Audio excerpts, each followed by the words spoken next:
தோழர்களே, நண்பர்களே, நான் குணங்குடி ஆரம் மணிப்பா, நிறுவனர், தலைமை நிர்வாக குழு உறுப்பினர், தமிழ்நாடு முஸ்லீம் முன்னேற்றக் கழகம்.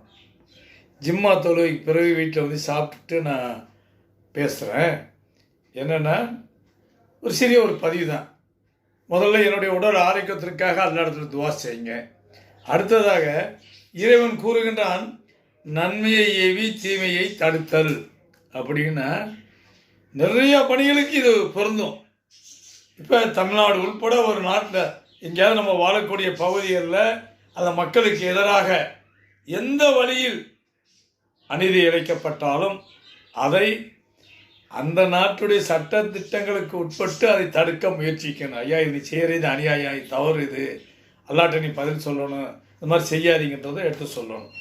சாலையில் நடந்து செல்கிறோம், மக்களுக்கு எதிராக ஒரு சாலைகள் அடப்பு, கல்லுகளுக்கு மரம் செடி கொடி கிடக்குன்னு அதை எடுத்து போட்டால் அதுவும் தீமையை தடுக்கிறது தான். ஆக அதே மாதிரி ஒருத்தர் மதுக்கே அடிமையாக இருக்கிறான்னா, தன்மையாக குடிக்காதப்பா, உடல் உறுப்புலாம் பாலாக போயிடும், நாசமாக போயிடும், உன் மனைவி பிள்ளைகள்லாம் தெருவில் இருக்கும், இது மது கடிப்பதனால் உடல் உறுப்புகள் அத்தனையும் பாதிக்கப்படுது அப்படின்னு அதை தடுக்கணும். இதுவும் தீமையை தடுத்தல் தான்.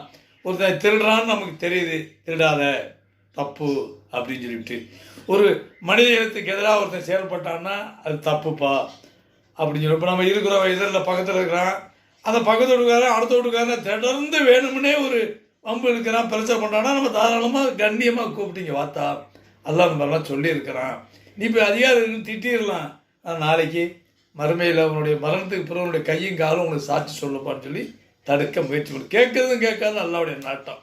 ஆக அருமை சகோதரர்களே, நான் உள்பட உலகம் முழுவதும் வாழக்கூடிய ஒட்டுமொத்த மக்களும் நேரு வழிபட்டு தீமைகளை தடுத்து நன்மைகள் செய்யக்கூடிய வலிமை கிடைக்க குணங்குடி ஆரம் மணிவா துவா செய்கிறேன்.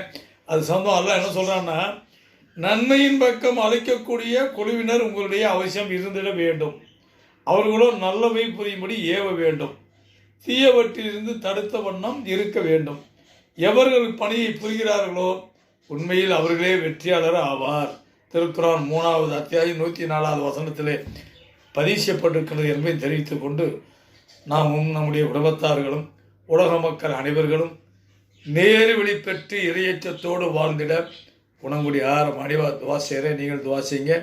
13ஆம் தேதி 12ஆம் மாதம் 2024 ஜும்மா தொழுகைக்கு பிறகு நான் உணவு சாப்பிட்டு பேசுகிறேன்.